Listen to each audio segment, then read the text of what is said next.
We are live. Oh, okay. It's Friday afternoon Why do we have the sunset behind us? because it's Friday afternoon and the sun Oh, is getting ready to go down. hmm. And it's going down on a really strange week, actually.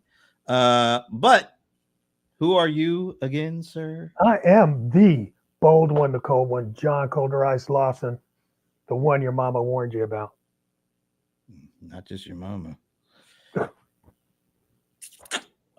I'm Brent Leary. I don't need your commentary. Yeah, you kind of do. No, I You know, don't need your, I'm doing fine. the one your mama warned. What did our mamas tell us about you? That he's the successful one, so you might not want to compete with him. That's really my mom wouldn't know you from a hole in the wall, actually. Yeah, Just saying. yeah, well, yeah. But hey, it is a rather nice 70-degree Isn't that awesome? sunny on the last Third day day, of February. that's 73 days in a row. It's still February. End of February. Jeez, what's gonna happen in like March? Hmm. It's one of my favorite months of the year. Oh, is it Absolutely. really? Look who it is. Man, Amber has been very animated lately with the all caps and everything. Hey, y'all. Real, Real strange week. She ain't lying. really? What's going on? Did What am I you missing? not see the press conference with Zelensky and your No. president I and your told you vice? I've turned him off I had on turned it off too, November but 3rd. this is you're probably Oh, I'll see it. you're I'm gonna sure. see it because it's a press conference like no other in American history. Yeah, Let's put it well, like so that. the same with the president. But yes, can't wait. Yeah, Oh, I can't wait. You got me excited. That's like a new episode of the Real Housewives. Oops, the Real White House of America. yeah. That's what, dude.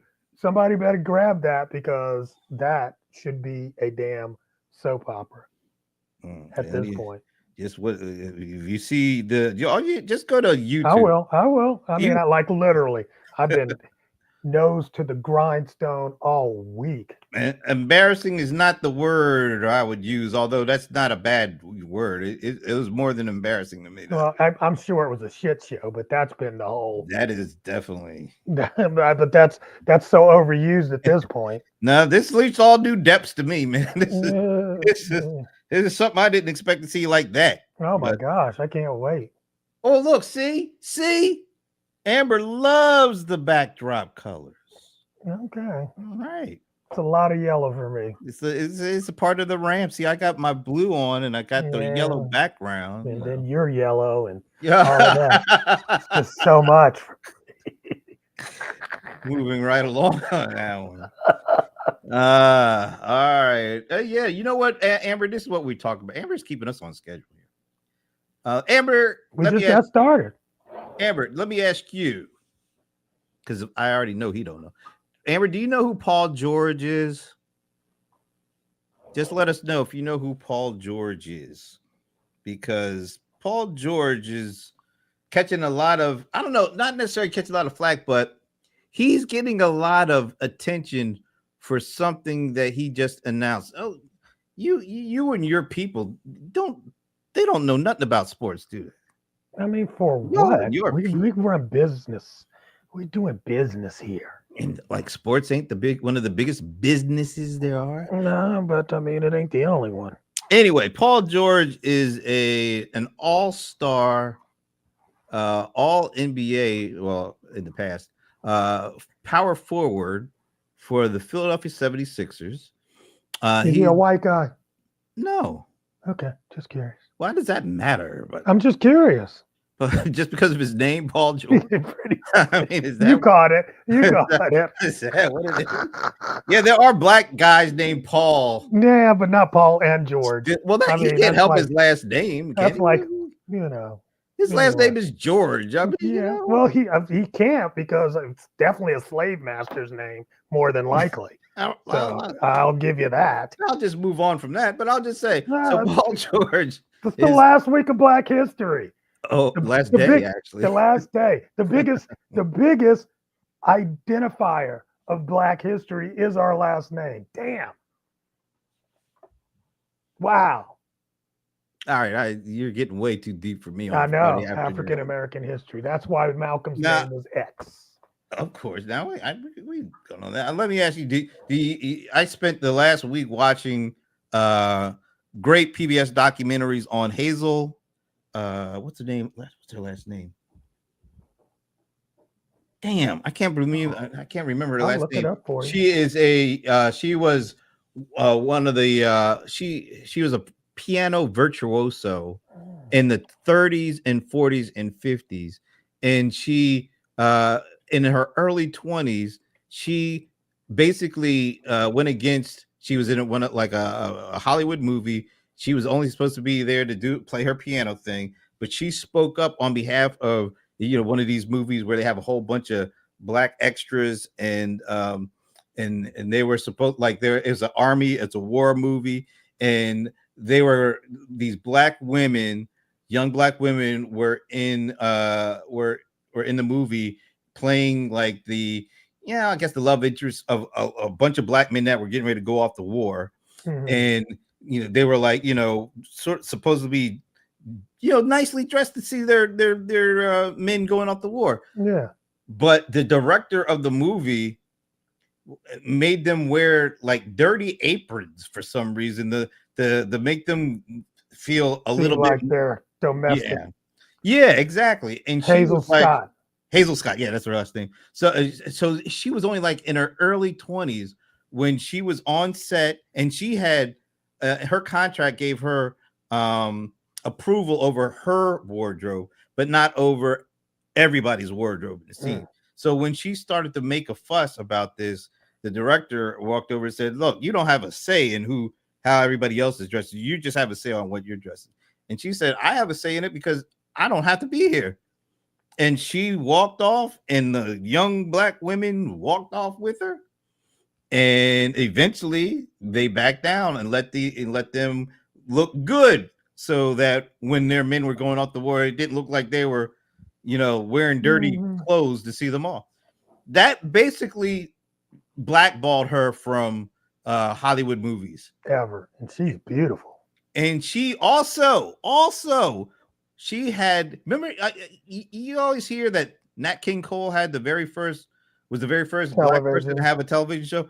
She had it first, but they basically tried to erase her from all of the Hollywood history. Well, they pretty much have, because I have not heard of her until now. I had heard of her, but I didn't know all of that. I knew she was a piano player.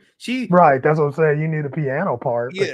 And Alicia Keys, I don't know if you remember, like, she did this thing on some award show, I think, where she was playing two pianos at the same time. She got that from Hazel Scott doing that in the 40s. Oh, okay. Yeah, I remember when she turned around and did the other side. And that was all. So if you want to check out a great documentary on PBS, Hazel Scott, they just put it out like last week. And then there's another one they just put out that I just finished.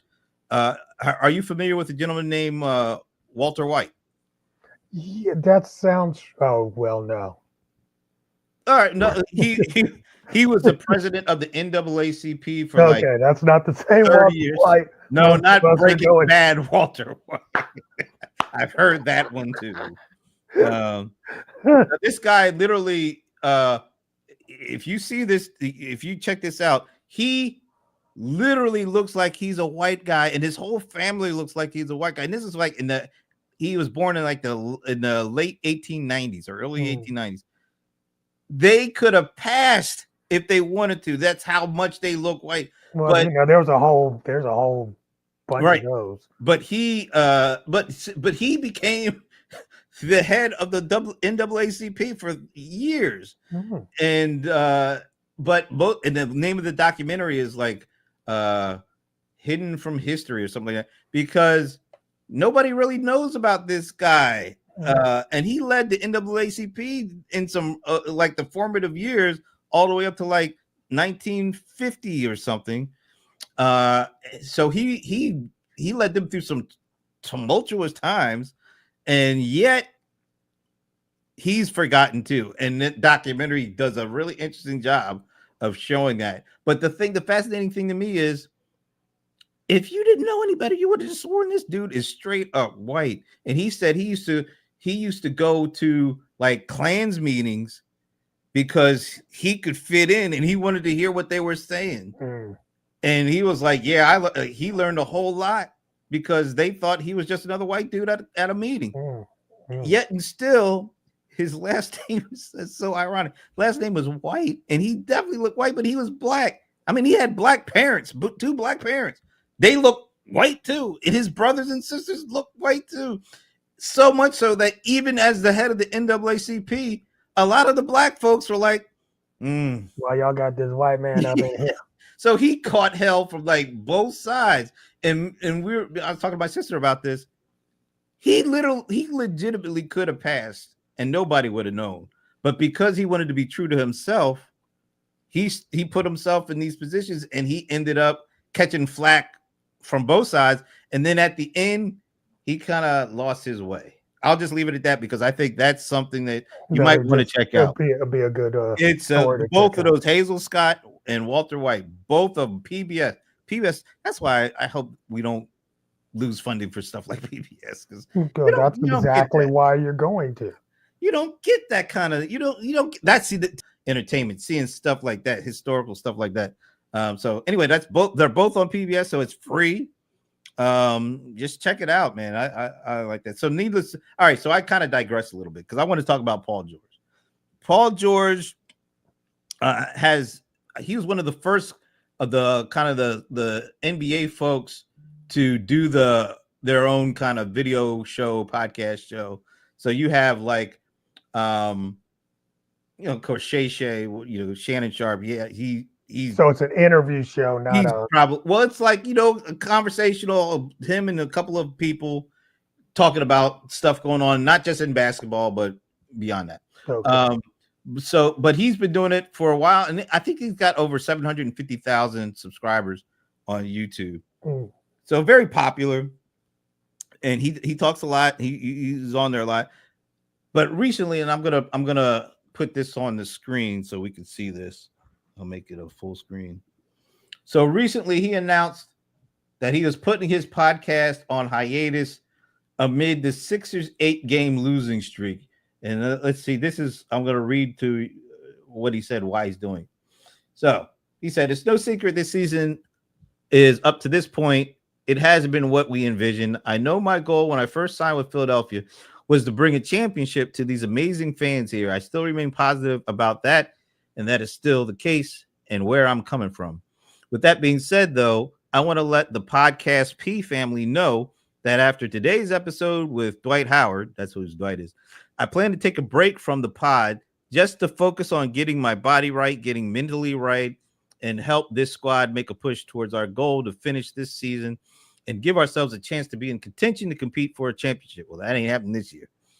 I won't front the desire to get back to shooting in person with my guys, as well as the forefront of, this hiatus as well. I look forward to that sentence really didn't flow well. I look forward to us three being back together and doing this as we once started this. So we'll be back on that note. Be sure to lock in with us because we got some big things in store in our future. In the meantime, y'all be easy. Podcast P. All right. The reason I thought this is interesting, the reaction he's gotten to this hiatus is all over the place. Some people are like, it's good he's dedicating his time and effort to really, his main job, which is playing basketball. That's one sentiment. And then on the other side of the spectrum is, why is he letting the outsiders make him do this? Why are they making him step away and not being able to speak his mind and talk about the stuff he want to talk about because he thinks that it's affecting his job, his official job. And I just find this fascinating. It's a fascinating conversation because I think, and I could be wrong, you usually are. A lot of people start these podcasts up and maybe they started up with the right kind of thing in mind. Maybe some people are just saying, oh, it's just for fun. or some people are saying, oh, I'm going to use this strategically for business.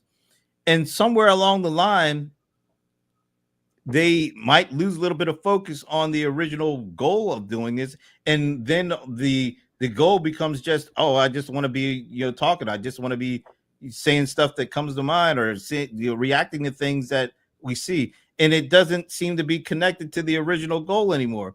So I think what he was saying is, it's great to have a podcast when we're winning, when I'm playing well, but if I'm not doing those things, which are the important things for my actual job, what I get paid for, maybe I need to take a step back and focus on the things that are primary before jumping back into this.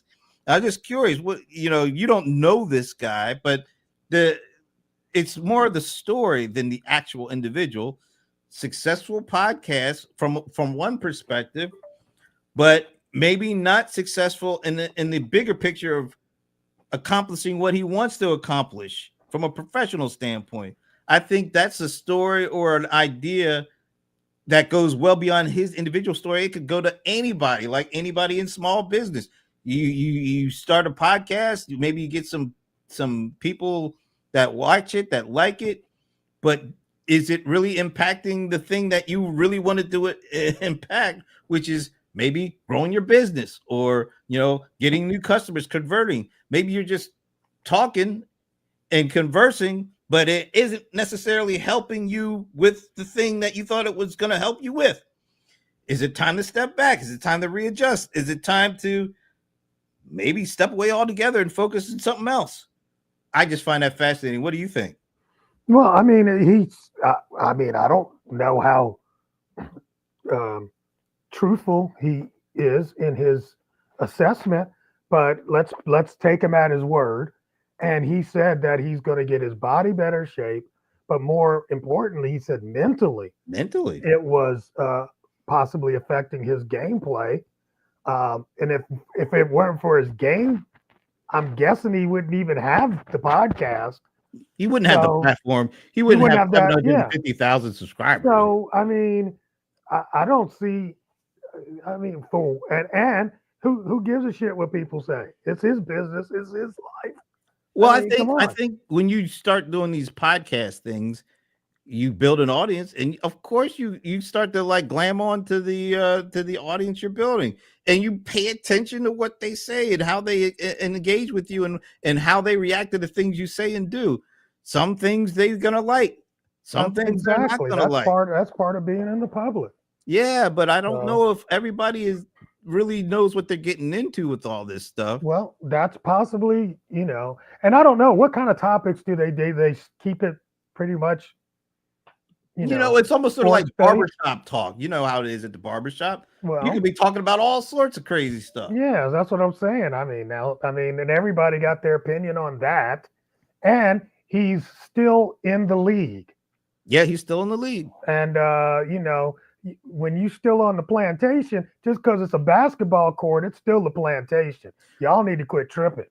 Acting like a sports player has more freedom. I do not like somebody in there, because it's not like he's being forced to. It's not like the team is saying, "Oh, we don't like." He took it. How do you know that? You would know that if that were the case. You would really know that. I think it's more a case of his team isn't doing well. He's getting paid a boatload of money. Then that's definitely a plantation, bro. That. If I'm not mistaken, I don't remember people getting paid $40 million a year on the plantation. Look, we're talking about it. And this is a guaranteed contract. All I'm saying is somebody else is responsible for how you eat at this point. It's a guaranteed contract, 40 million guaranteed, maybe 50 million. So I mean, I don't think you can equate that with a plantation. Well, to me, that ties you even more to the plantation than somebody that's getting paid $17 an hour. Nobody is forcing him to do it or to don't get not hung up on the word plantation. I can't help but get hung up on that because that's a choice. They had a choice. Have you actually watched some of the stories about how the professional sports is run and how similar that is to a plantation? Stop it. I'll take that in Digress. mind when you tell me a story about a slave that was making $40 million That's a what I'm year on the saying. If you're just plantation. putting zeros I on don't on think it, then I that's don't think you're great. right. I can't. All I'm I just don't talking like those about, kind of all I'm equivocations. talking about is you are indebted to somebody else for your substance, All right, and so that's it. LeBron Okay, is so LeBron is that's a why billionaire.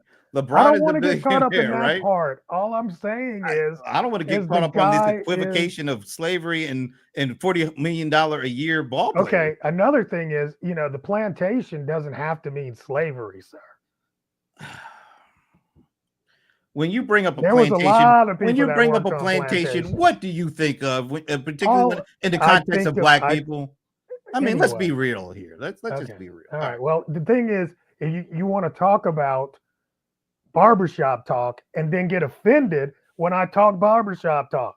I'm Stop it. getting offended, but he's not getting a hand slap. He's not his ownership group is not telling him is see, not telling. see, you just said it. I You said it's not just his said it. ownership or His owners, your head yeah, I coach, got you. your GM, your But for me management to say group. it's kind of a plantation, It's not a plantation. I'm just saying he's got an owner. He has a choice if he wants to walk off the and he gets plantation or not. traded. Them folks didn't He have gets no. traded between Them folks didn't owners. have a option. They had to do whatever they were told to do. All I'm He's saying not is, that. it's not that far of a stretch. It is definitely a far stretch Okay. from working when you don't want to work for nothing to $50 million a year to play a game. That's a bit of a stretch. Evidently, the $50 million to play the game outweighs his freedom to speak on this. Or maybe he doesn't Yeah. feel free because he knows he's not playing up to that 50 million. And Well, there you go. And doing his podcast opens him up for certain types of criticism. Well, but I mean, come on, you're going to be criticized on the ball court too. Yeah, but see, there's something about having these cameras and these platforms where if you're doing good for what you are originally known for, you can say pretty much whatever. But if you start messing up in your day job, nobody wants to hear or see you. Yeah, because you're just not doing it. You're only as valuable as your last win, or at least if your team stinks. But if you're having a good season, nobody can really say nothing to you because you're doing everything that you are. But if you know you're not living up to something, and you're out there every day, on doing a podcast, and he feels that. I think he feels it. That's why I think I felt that was a genuine. I felt that was the way he was feeling more so than anybody's putting pressure. I didn't feel like anybody's putting pressure on him. Exactly. And then for somebody to weigh in and be like, "Oh man," and I'm like, a lot of people weighed in. That's the thing. There's so much outside noise that I guess you could be subjected to by doing these things. And I think that was another thing. He wanted to cut down that noise. Mm-hmm. So let's say which would really put a mental strain on you. I think it would mentally.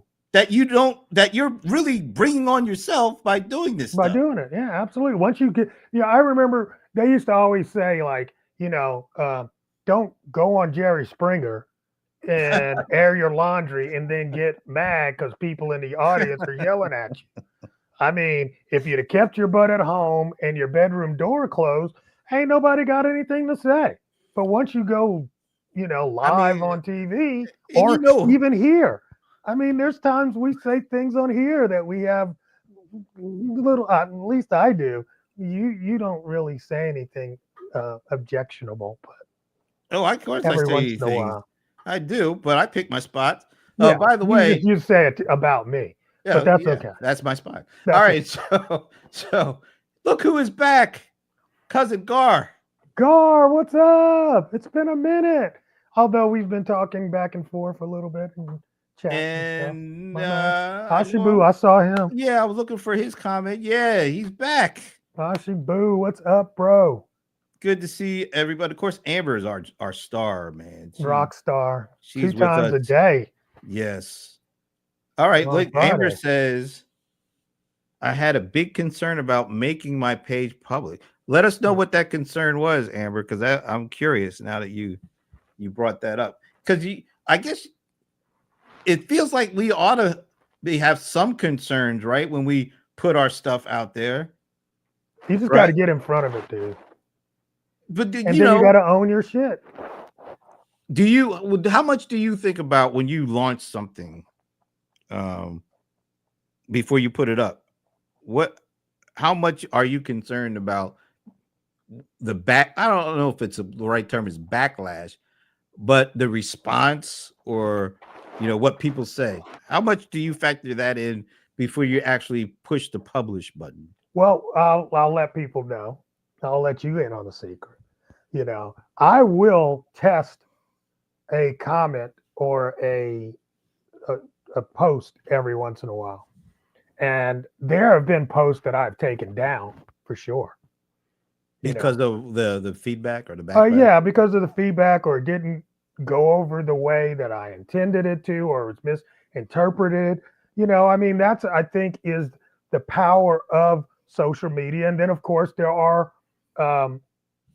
people that will, take screenshots or something, and he deleted it. And then once I delete it and you want to put it back up, that's on you. I don't care. I deleted it for a reason. And I don't even engage after that. I remember that happened to me a few months ago, and I was like, I took it down for a reason. Like I might put something up and somebody might, make me see the error in what I said. Well, if you were speaking and you say something erroneous, somebody points out the error and you could put those words back into your mouth, wouldn't you? Yeah. Yeah. So that's a deleted post for me. Well, but we all know now, once something is put out there, you better take a screenshot, bitch. But you I can't might take it down. You can't. Well, even if you take it down, like you said, there are people out there who will screenshot it and keep it out there for life. It's something that I don't think a lot of people really think about when they hit that publish button, what they're getting themselves into. Let's see what Amber says here. She's okay. This is what her concern is: people being in my business, having something to say about my special needs. Now, that would be tough. About my special needs daughter. I have a bad temper. Yeah, I don't blame you on that. Nobody should be able to blame you on that. You shouldn't play with your kids. No, definitely. And I see people do this. Here's what's really crazy. I was just thinking about this the other day, right? Is that, I remember how we used to think Michael Jackson was crazy. Okay. Especially when he used to put masks on his children. Remember he used to do that? Mm-hmm. And I was like, man, what is he doing? That's so crazy. He's like, I don't want anybody to see the kid's face, right? But that was before social media. That was long time before. Yeah. And so now a lot of people won't put their children's face on social media just because you don't know. But I was like, wow, Michael foreshadowed a lot of things that we're into today. He lived his whole life damn near on social media before there was social media. It was just regular media, but it was about his life, and it was just kind of crazy, But at any rate, I had that weird thought the other day about how strange his life had to be in those times when it was pretty much isolated to him. Nobody else had that much media around them like that. Yeah. Maybe Muhammad Ali. Yeah, he was world known. Yeah, but I mean, he was the orchestrator of his crazy. And Michael was too sometimes. But you know what I'm saying? Well, Ali knew what he was doing when he took the medals and stood on the thing and threw them over. What? He's making a state. Yeah. And he, all right. So not the perfect equivocation on that one, but he was older. Like he was born in 1942. Michael was 1958, I think. So he's 16 years older. But the way that Muhammad Ali dealt with his fame and fortune. Although, like you Amazing. said, he brought it, he welcomed it, he relished it. He just lived in it. He was Yeah, totally, he manufactured it yeah. in a way that if we were to sit down and actually do, like the social media strategy of Muhammad Ali, it would absolutely be fascinating because even, the relationship he had between, because if it wasn't for Ali, there wouldn't be no Howard Cosell. You know Oh what I'm no, saying? nobody would care. Right. Nobody would care. And I think together they did that song and dance very well to Well, elevate. It was just it was so it was it was not. It wasn't just that, but look at how he did it with his opponents, like with Joe Frazier. yeah. He had a way with doing it with Joe Frazier. He had a way with doing it with George Foreman. He Yep. had a way with doing. In the I think the most interesting or fascinating part of it he continued to, even though his health did not allow him to be what he used to be. Yeah. It was part But of his nature. but yet and still, he still would put himself out there and be with people and embrace people. Bro, It's amazing what he how was able to many do. and I never forget, 1996. I mean, I was like, wow. That was How so many moving. right, but how many people would have that kind of degenerative, issue and put themselves on global scale Exactly. to be criticized. To see everybody see his shaking hand Yes, yes. I and mean, still be okay with it. and not only okay with it, he orchestrated it. Yeah. Yeah. He's a whole different ball game He is a whole different ball. because he never ran from it. Damn, that's crazy.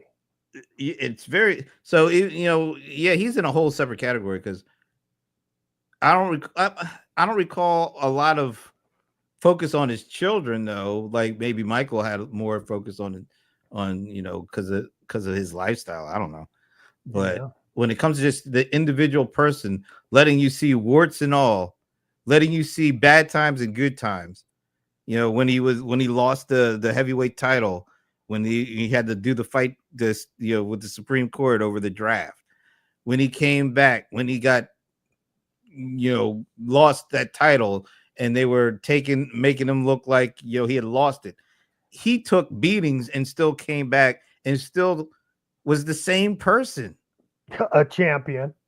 A champion, but a champion who didn't mind if you saw him at his worst. When he lost, he took it all, the good and the bad, and he put Yeah, himself I don't out even there. know anybody with that kind of fortitude and character these days. And he did all of that without. Now, all right, here's the question. I don't think it would have affected him at all, but with social media, you do get the backlash. You do get nobody's taking sniper shot at everything you do. Yeah.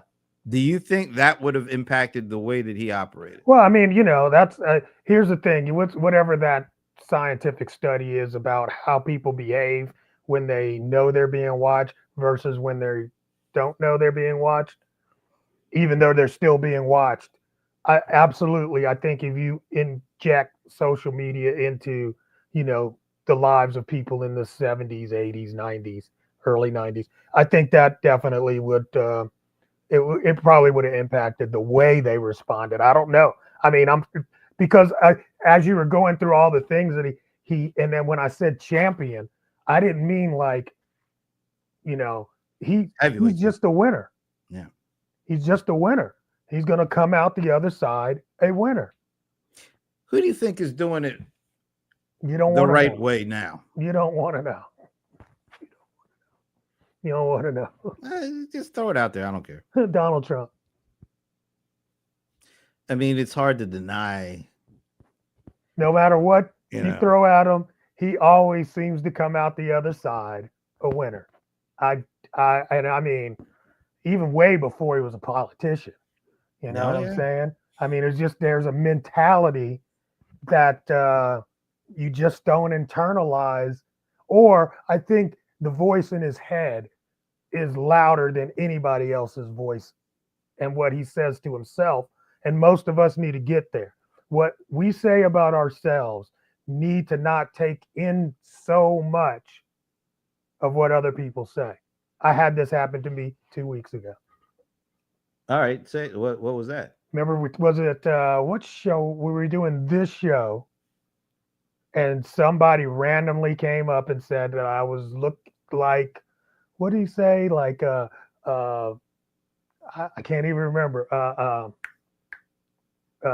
Mr. Clean with a job or something. I kind of remember that. You kind of remember, right? Yeah. And I left that. I was like, what did that mean? How does, well, what am I, did I have something on? What, and it just, for a half a second, it started getting me. Yeah, you started making me question. And I'm like, who the fuck? Fuck you. I don't give a fuck. And it wasn't like, it could have been a total, compliment. Honestly, I didn't know. The context was so weird, right? But I think, and I tell people all the time in my coaching, I'm like, you got to be like, you remember back in like, you got to grade your life like you're a figure skater.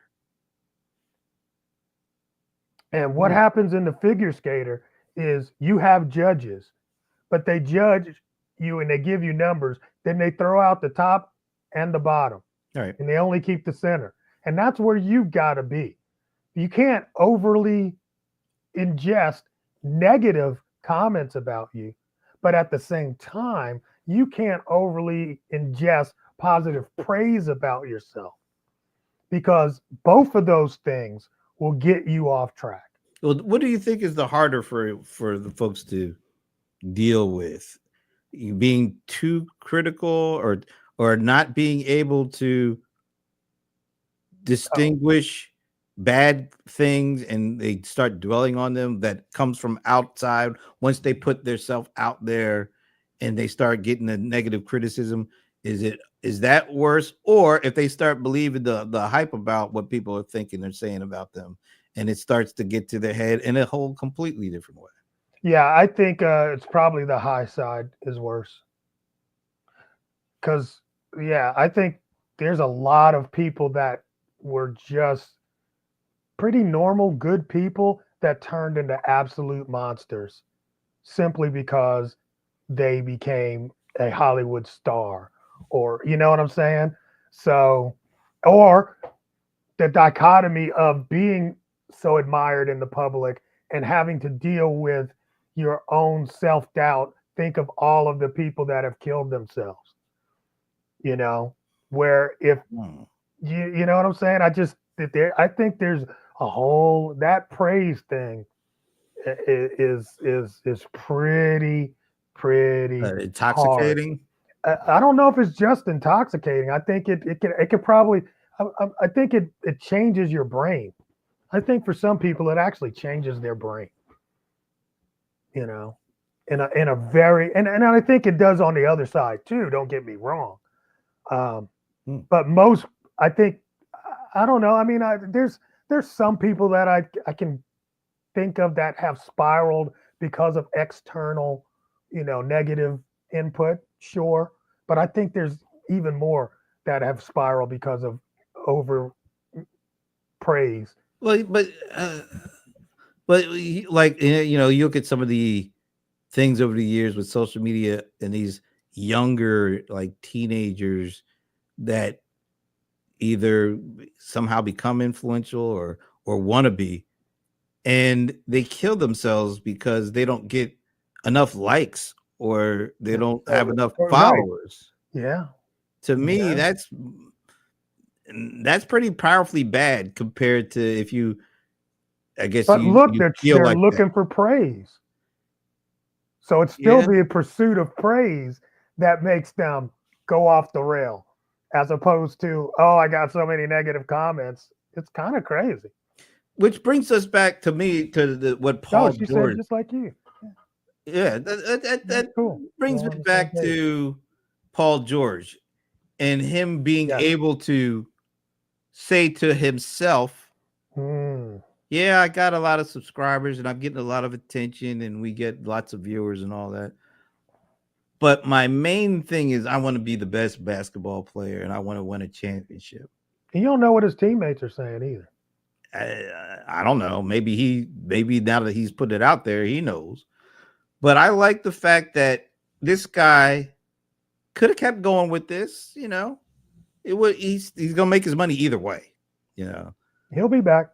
But and maybe he'll be back. But maybe he'll be back in a way that makes him feel. Maybe he feels like I need to just pull back so I can really concentrate on what I'm doing. Yeah, I mean, he got off season to do that. I respect him for at least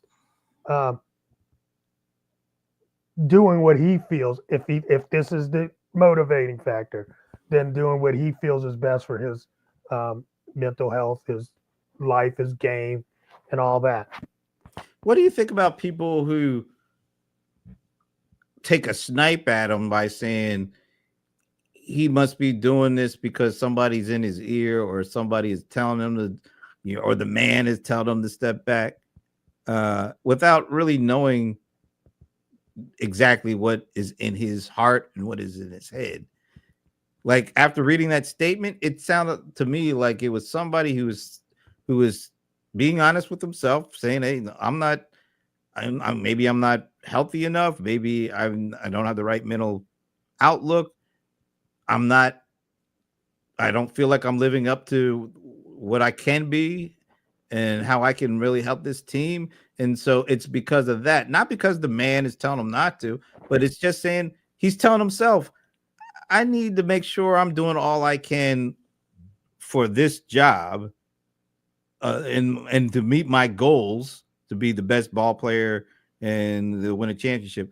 And maybe at this particular time, maybe doing this podcast has gotten to be a little bit too much, has become a little bit too much of my focus. And I'm just pulling back because I want to make sure I got everything in the right perspective before I come back. I think that's a thing that we can all learn from, because even though we're not making millions of dollars and we're not, doing. You're not. Yeah. Okay. Wake up. All right. So even if you're not doing all this at that level, even at your own level, I think there's some lessons to take out of what he's doing and say, maybe I need to take a step back from what I'm doing to make sure I'm doing it for the right reasons and it's mapping or matching up to the goals and objectives that I really want. I don't think we do enough of that kind of thing. I think everybody needs to always be thinking in that kind of mode, or at least, I've always had these, we always had these annual getaways at New Year's, and at, the day after New Year's, the first day of the year, we take a high level of approach and look at what we wanted to accomplish, what we actually accomplished, and what the goals need to be going forward. I think that exercise alone is part of the, reason why I've had successful journey up to now. You know what I'm saying? I think everybody needs to assess their life and do, like Amber saying, some self-evaluation. Is what you're doing, yeah. But, and to be fair, because I was going to call the other people that were being negative trolls. But I mean, I don't want to necessarily say that either, because I mean, I'm sure, like you said, this guy's on a $50 million contract. He's an NBA player. I'm sure that was run by his publicist at some level. Written by maybe his. Not written, but run by it at least. Yeah, I'm sure he probably spoke to his team. I'm exactly. not talking about his basketball team. Right, his team his of personal. People he's got a working team for him. Yeah, I'm sure he ran that by him, because that's what your team is for, is to help you with this kind of stuff. Right? Yeah. Do we need to have a team like that? I think you need a team like that. I am so damn hard headed that it just won't work that well for me. Amber, do you think we all should have a team of people that help us with, because I'm even thinking about, like, do you don't start a podcast with the thought of how to end it in mind. Usually most people don't. And there has to be an end to this stuff. I mean, Mm. I mean, how Well, I mean, once you decide there's going to be one, then I think you go ahead and try to sunset it. well do you think if people are using this as a marketing vehicle, so to speak, Oh my God. Don't even get me started. there's got so are you supposed to have some sort of a campaign mentality when you start doing these podcast things? Like, are you supposed to have certain themes you hit on at certain times, and at the end of that you're supposed to have some sort of measurable outcome, whether it's lead generation or No. conversions or what? I mean, how does a business person really, who's really looking at this as an important vehicle for business, whether Okay. that's lead generation Okay. or conversion or service, how should they set up a podcast that makes sure that they keep on top and on track of that aspect of this stuff? That's a good question. I don't know. Because I don't think a lot of people go into it like that. I think a lot of I people don't think go so. into it. Did we? I no, we really were just talking At breakfast. yeah. I mean, and I think a lot of people maybe start like that. Maybe they start like, well, everybody else has got a podcast. I guess I better have one. I mean, I think that's where we are today with a billion podcast on YouTube. yeah. That's crazy.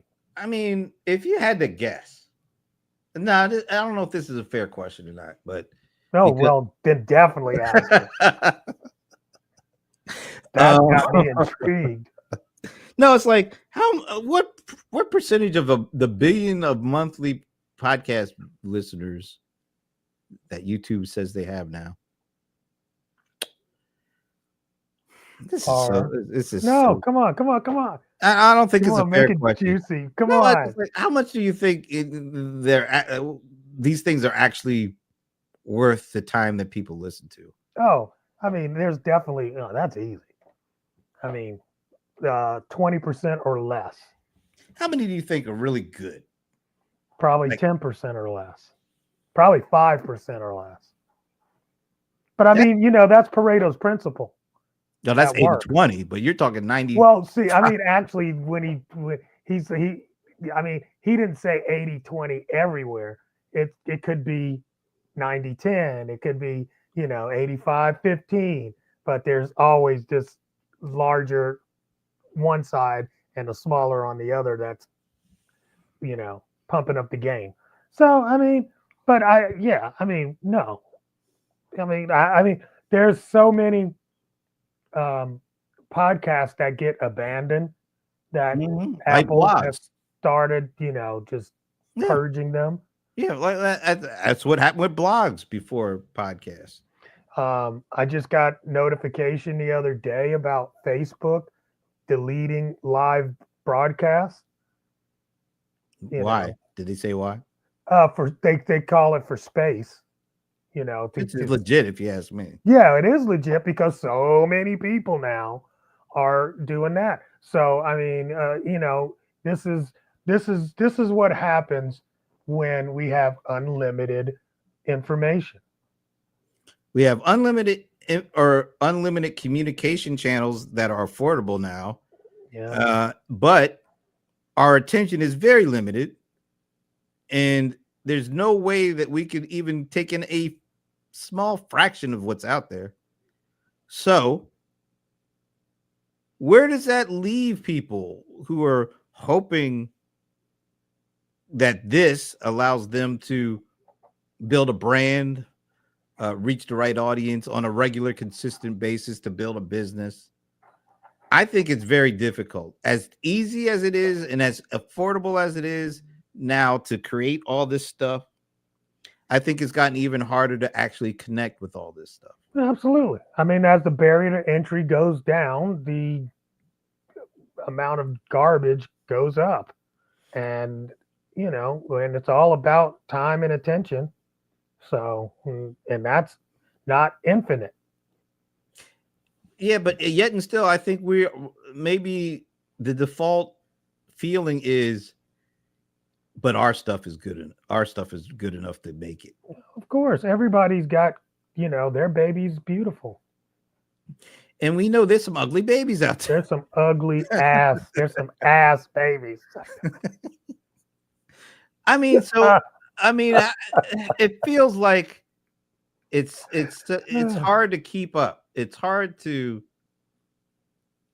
stay connected with the right audience, even if your stuff is good, even if they, you've been kind of diligent in being able to put out stuff and you consider it good stuff. Maybe they might consider it good stuff, but it gets harder and harder to connect and stay connected, even when you're putting out good stuff, because there's just a deluge every day. Every day. More stuff. And you know what it comes down to? And this is the messed up part. What? The algorithm. Because the algorithm is controlling a lot of this stuff now. It is. And I mean, yes, it is. And that is why you got to build your own audience. Build your own audience outside of the platform. How about that? Yeah.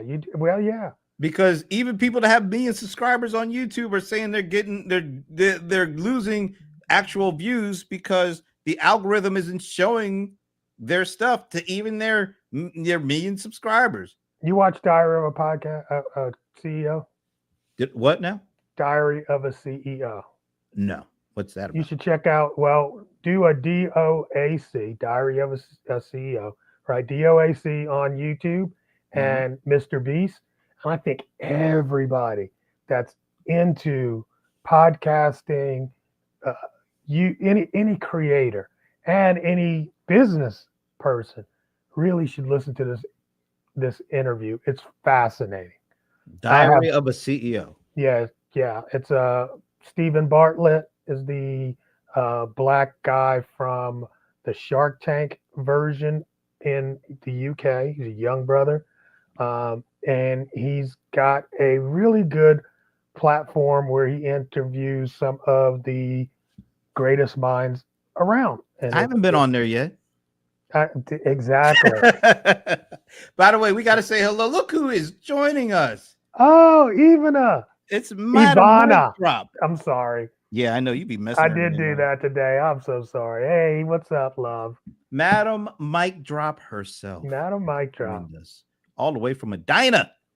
You need you need to get that URL, ma'am. Madam Mic Drop? Yeah, because you just put that out there so many times. And it's sticking. It's sticking now. I mean, that's one thing you kind of do well. Well, thanks. Thank you. One of very few. Yeah. Okay. Don't get it twisted. You can cut off the charm now. Exactly. Go get that right now, ma'am. You should even get it. Madam Mic Drop. Just hold it. You might not ever use it, but at I bet it's available. $19 a year, you might be able to use that one day. Yeah, that's right. Yeah, man. So I think I give a lot of credit to this Paul George, because he didn't have to do any of this. He could have continued on. He could have just stopped doing it. I like that he put it out there. What's some women buy? No, yeah, right. Okay. Well, you go ahead and get that one. Shoes in domains. Get some shoes that have Madam Mic Drop on them. Get you some good merch. Hey, don't get it twisted, bro. I be out there sometimes, and you see this? You see that? That's on the side of my glass. Ooh, look at that. Right? And people be like, "Dude, you got on your own branded glasses?" I'm like, "Yeah." Who else gonna wear them? Who else? Exactly. By the way, Amber says going back to our small biz breakdown. her mic drop comment was meant for Ivana, Yeah, not for herself. I knew that. Brent just likes to hype stuff up. He knew that too. I like the fact that she, all right, then now it's a love fest going on here. Oh, Even a Madam Mic Drop. We got to give Amber a nickname at some point too. yeah. You will. It'll come to you. All right, so It'll come to you. I am serious about this. I think people need to take a little bit more time before they to really understand what should be the kind of the life of a podcast. Like it shouldn't just be you start it without any ending in sight. I don't think if you're doing it for business reasons, if you're just doing it because that's your passion, that's fine. That's all right. But if you're doing it to actually get something back, I think people need to really take more time to really think about it. I don't think you have to look at an ending. You got to look at, that was my whole point about, Mr. Beast is like, he said, what did he say? He asked him, so as you go on, and of course, some of your viewership drops and blah, blah, blah. He's like, my viewership hasn't dropped. It just keeps going. I was like, damn. He's in rarefied air because he is. He's a rarefied person.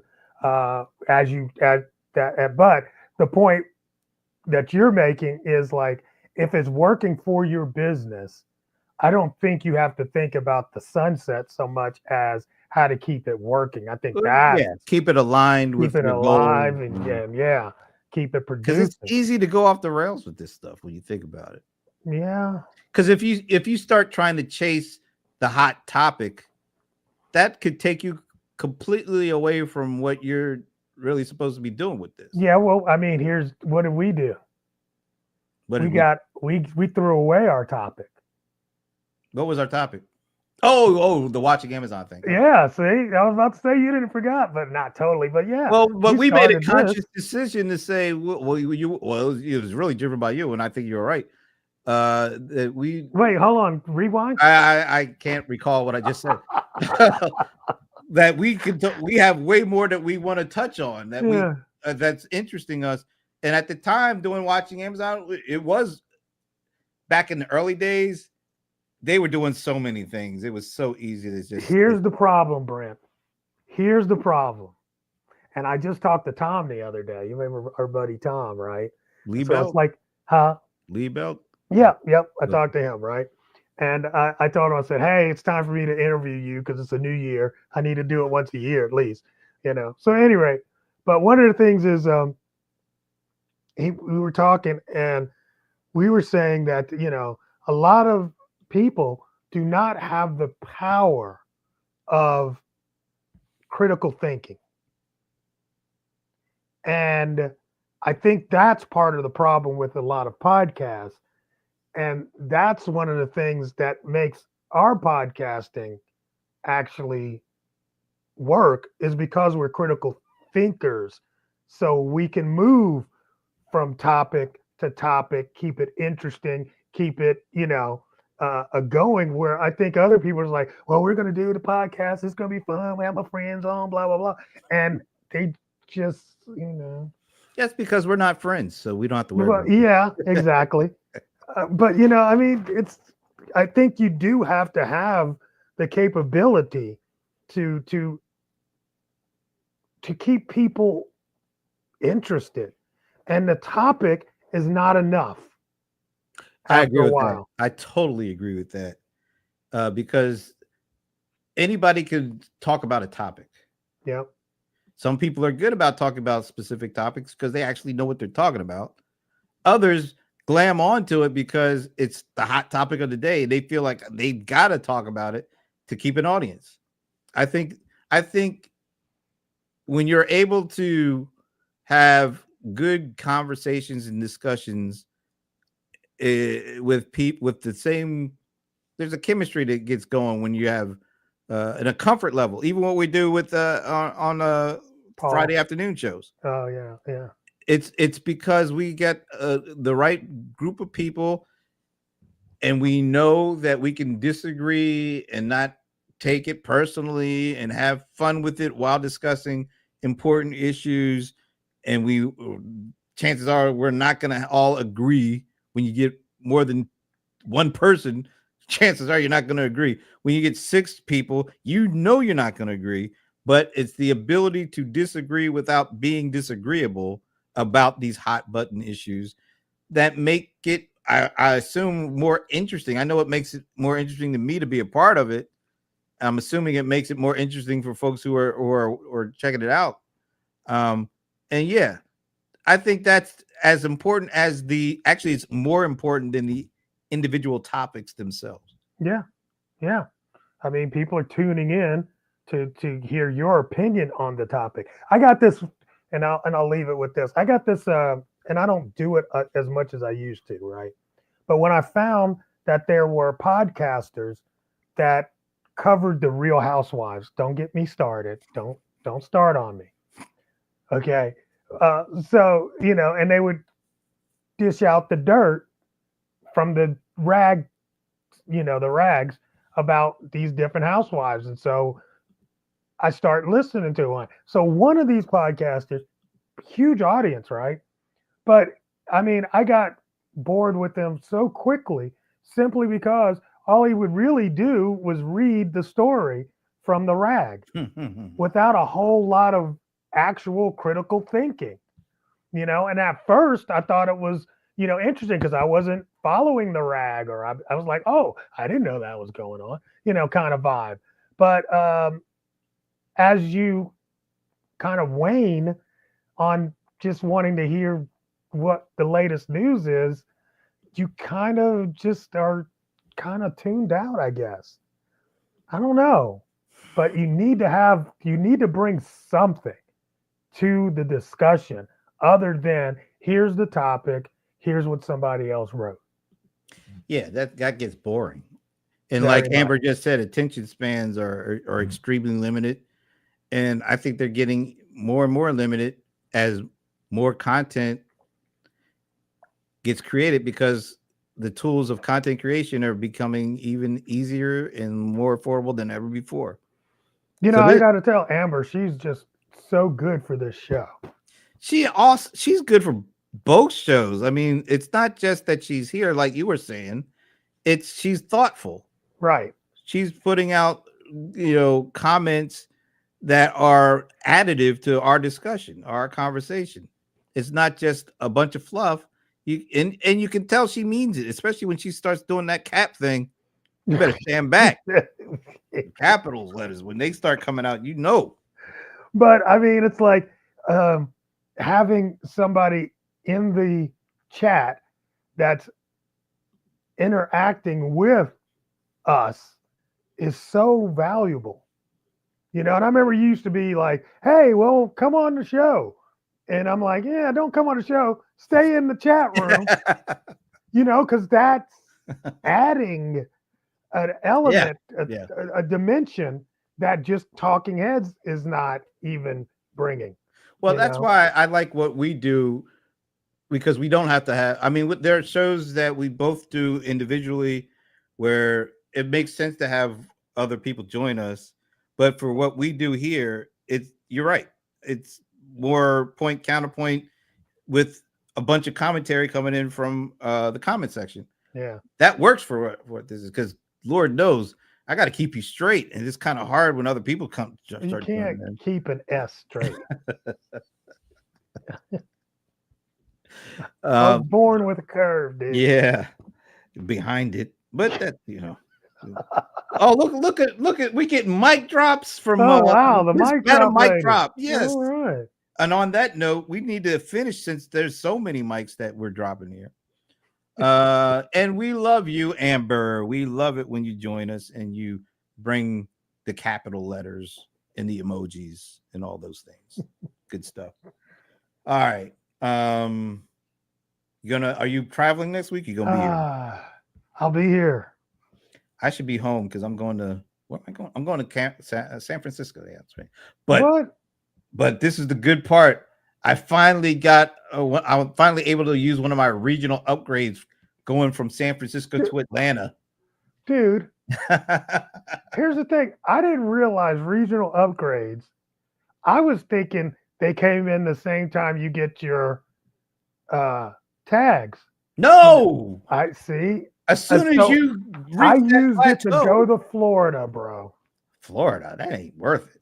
I thought, yeah, I know, but I thought it was going to expire in February. I was yeah, and I'm like, dude, mine don't get my regional upgrades till June. I got to fly in coach all the way to San Francisco or San Diego, Jeez, that's unless a I shame. pay.